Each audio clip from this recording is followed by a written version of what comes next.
Era 1224 en Rocaseca, Italia, cuando nace un pequeño niño llamado San Tomás de Aquino. Es el último de una numerosa familia de 12 hijos. Continúa sus estudios por 5 años en la Universidad de Nápoles, donde cursó estudios de artes y teología. Allí supera a todos sus compañeros en memoria e inteligencia. Luego se le permitió trasladarse a París, donde permaneció desde 1245 hasta 1256, fecha en que obtuvo el título de maestro en teología. Durante estos años estuvo al cuidado de San Alberto Magno, con quien entabló una duradera amistad que les unía el hecho de pertenecer ambos a la orden dominica. Poco después, San Tomás logra que la filosofía de Aristóteles llegue a ser parte de las enseñanzas católicas. Algunos argumentos que San Tomás usó para explicar la existencia de Dios. La realidad del cambio requiere un agente del cambio. Quiere decir que el cambio no puede ocurrir así como así nada más, sino que está influido por un ente o inteligencia superior. Se puede observar un orden de las cosas desde lo más alto a lo más bajo, y esto apunta hacia una realidad perfecta en el punto más alto de la jerarquía. La fe se refiere a las cosas que no se ven y la esperanza a las cosas que no están al alcance de la mano. El pecado ofende a Dios, lo que perjudica al hombre. Sí existe un Dios, las cosas suelen suceder por algo, y sí, sabemos que en el mundo hay males, pero si nos ponemos a pensar que todo sea perfecto y lindo, ¿no sería aburrido? En cada cosa hay un bien y un mal. Si haces tal cosa, o puedes ganar o puedes perder. San Tomás, también como otros filósofos, realizó aportaciones. En la metafísica, restaura las nociones aristotélicas de acto y potencia, de substancia y accidente, de materia y forma, la teoría de las 4 causas. En lógica, San Tomás sigue exactamente la lógica establecida por Aristóteles. No les hace cambios, ya que la encuentra perfecta. En la psicología, mantiene el origen de las ideas, estableciendo que es una sensación inconsciente, o sea, que la idea la traemos impresa al nacer. En la ética, armoniza el aristotelismo con la autoridad católica al admitir la verdad del sentido de la experiencia, pero manteniendo que está completa la verdad de la fe. Nicolás Maquiavelo nació el 3 de mayo de 1469 en Florencia, Italia. Fue conocido como el padre de la ciencia política moderna. El auge de su desarrollo ideológico se ubica en el Renacimiento. Desde 1494 ocupó importantes cargos políticos, hasta 1512 cuando la familia Medici retomó el poder y fue acusado por conspiración. Desde entonces fue encarcelado hasta años después cuando fue liberado y se recluyó en Florencia, donde escribe sus obras más importantes, basadas en los principios para construir el Estado ideal y cómo mantenerlo. Sus obras están principalmente basadas en temas e ideales políticos, y un claro ejemplo de esto es su obra más importante, El Príncipe. Hay otras como El arte de la guerra, La historia de Florencia y La mandrágora. Murió el 21 de junio de 1527. Él es el autor de las famosas frases: el fin justifica los medios y más vale ser temido que amado. René Descartes tuvo una vida muy interesante y provechosa.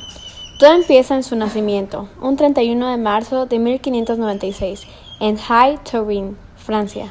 Estudia en el colegio jesuita de La Flèche y después de eso sirve en el ejército. Al final se traslada a los Países Bajos, donde pasa 20 años entregado a sus ocupaciones científicas y filosóficas. En este periodo, lamentablemente, se empieza la persecución de los teólogos neerlandeses y, en consecuencia, obliga a René a tener su residencia en Suecia hasta su muerte. Pero hablando de otras cosas más positivas, su principal aportación fue la duda metódica. La duda metódica la populariza René en el siglo XVII.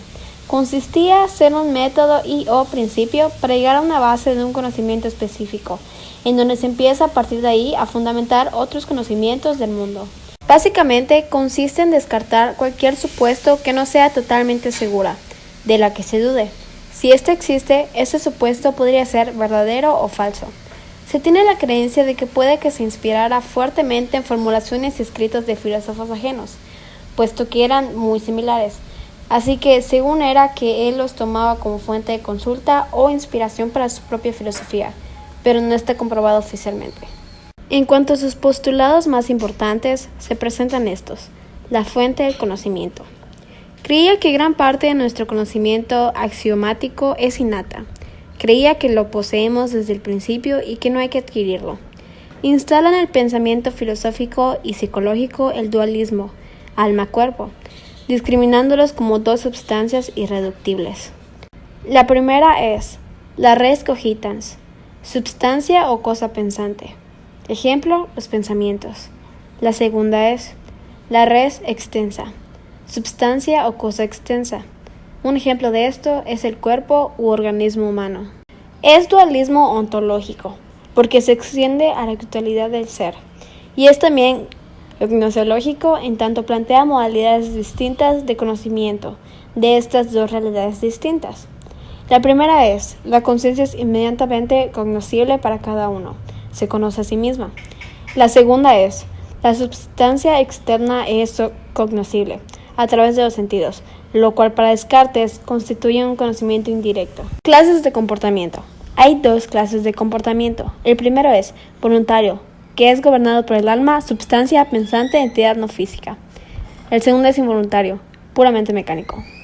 Hay dos tipos de actividades del cuerpo. La primera es los reflejos o acciones involuntarias sobre las que no tiene control, y las acciones voluntarias sobre las que ejerce un control completo. Todas las acciones utilizan los mismos nervios y músculos, pero las acciones voluntarias se originan en el alma. En la actualidad, su principal aporte, que es la duda metódica, se utiliza en la vida cotidiana de una manera compleja. Descartes nos dice que no aceptemos nada como verdadero, y esto complica un poco las cosas, puesto que desde que somos infantes nos insertan en la cabeza que tenemos que creer en todo. Somos entes creyentes y esto en consecuencia hace que se nos sea imposible dejar de creer en un credo. Se convierte en un matemático, físico y filósofo importante en la historia, hasta el punto de llegar a ser llamado con el famoso título de el padre de la geometría analítica, y su frase tan famosa, cogito ergo sum, pienso, luego existo. Juan Jacobo Rousseau nació en Ginebra, Suiza en 1712. Fue huérfano de madre desde temprana edad. Fue criado por su tía materna y por su padre, un modesto relojero. Jacobo trabajó como aprendiz con un notario y con un grabador, quien lo sometió a un trato tan brutal que acabó por abandonar Ginebra en 1728. Fue entonces acogido bajo la protección de la baronesa de Warens, quien le convenció de que se convirtiese al catolicismo. Por ello inició un periodo intenso de estudio autodidacta. En 1742, Jacobo partió hacia París, donde presentó a la Academia de las Ciencias un nuevo sistema de notación musical ideado por él. Un año después regresó a París, donde inició una relación con una sirvienta inculta, Thérèse, y con quien se casó en 1768. Terminaron teniendo 5 hijos, los cuales internó en una institución. Consideraba las artes y las ciencias como un adorno de las sociedades civilizadas que se convierten en cadenas que coartan la libertad del hombre. Retirándose a Hermenonville, Rousseau falleció de un paro cardíaco en 1778, teniendo 66 años de edad. El hombre en su estado natural es bueno, y que sin embargo es la propia civilización la que se encarga de corromperlo. La diferencia del hombre y los animales no sería tanto en la inteligencia, sino la libertad y la espiritualidad. Jacobo pensaba que la base para el establecimiento de una nueva sociedad no puede ser la fuerza física, sino un principio moral. El nuevo contrato social debería basarse en 2 principios fundamentales: el derecho y el deber o la voluntad general. La voluntad general es el consenso que se logra a partir del juicio razonado de los ciudadanos. Por último, Jacobo también pensaba que la educación es la mejor alternativa para generar actitudes positivas. La educación es un proceso natural y está dentro de nuestro ser, no es una imposición. Nacido en Montpellier, un 19 de enero de 1798, Auguste Comte fue un filósofo francés considerado creador del positivismo y de la sociología. Fallece el 5 de septiembre de 1857 debido a un cáncer. Entre sus principales aportaciones se encuentra la idea de una ciencia especial centrada en lo social llamada sociología, la creación de la enciclopedia actual y la fundación del positivismo. La idea básica de Comte era que todas las ciencias formaban una jerarquía de manera que cada una dependía de la anterior, de acuerdo a la complejidad de los fenómenos estudiados. En las bases estaban las matemáticas, la física, la química, la biología y por último, encabezando la pirámide de las ciencias, se encontraba la sociología. Comte vio en esta ciencia las respuestas a los problemas del hombre y la sociedad. Comte afirma que solo la ciencia positiva, o positivismo, podrá hallar las leyes que gobiernan no solo la naturaleza, sino nuestra propia historia social, entendida como la sucesión y el progreso de determinados momentos históricos llamados estados sociales. Comte vio esta ciencia nueva, la sociología, como la última y la más grande de todas las ciencias, una ciencia que incluiría todas las ciencias, las cuales integrarían y relacionarían sus hallazgos en todo cohesionando. Comte también se destacó por sus frases, siendo las más importantes las siguientes tres. Vivir para otros no es solo ley de deber, sino también ley de la felicidad. El amor como principio, el orden como base y el progreso como meta. Y la última, los hombres olvidan siempre que la felicidad humana es una disposición de la mente, y no condiciones de circunstancias. Marcel perdió a su madre a los 5 años de edad, lo que le dejó un profundo sentimiento de pérdida. Fue educado en un ambiente de cariño, aunque sofocante, por su abuela y tía, convirtiéndose esta última en su madrastra. No tenía amigos de juego, aunque se inventaba compañeros imaginarios. Ambas educadoras eran judías, aunque de religión protestante liberal, en cuanto al dogma, y muy exigentes en materia moral. Su padre, Henry Marcel, era diplomático y consejero de Estado. Después fue nombrado director de la Escuela de Bellas Artes, al mismo tiempo que atendía diversos encargos dentro del Museo y de la Biblioteca Nacional. Era agnóstico, aunque apreciaba sobremanera el arte cristiano, en el que introdujo al joven Marcel.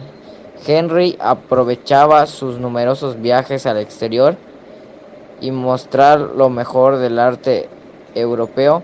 Aprovechaba también para leerle a las mejores obras de literatura, especialmente del teatro de Ibsen.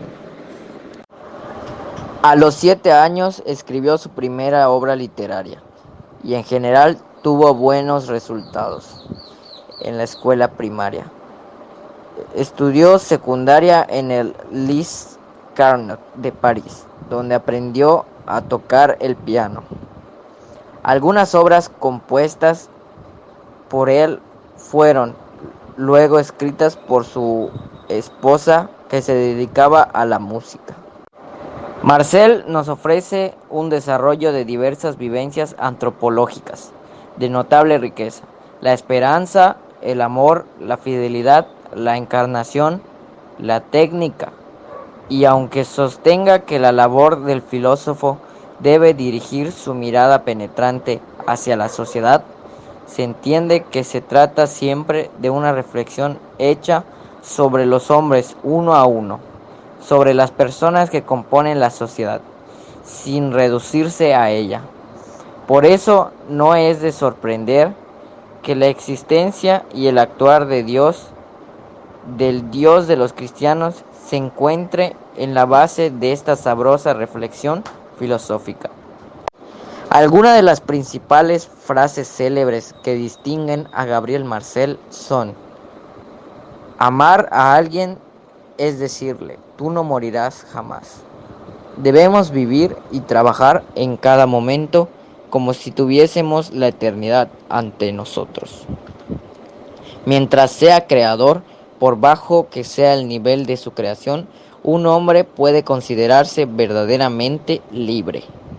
El hombre depende en gran medida de la idea que se hace de sí mismo. Gracias a la filosofía, en la actualidad el hombre se puede preguntar y encontrar más respuestas a hechos que no comprende o que no tiene el alcance de entender. William James nos habla sobre la psicología funcional o el funcionalismo, Esto nos ayuda a comprender el comportamiento o la adaptación que tiene un ser humano o una persona a un ambiente. Esto inicia en Estados Unidos a partir del siglo XIX.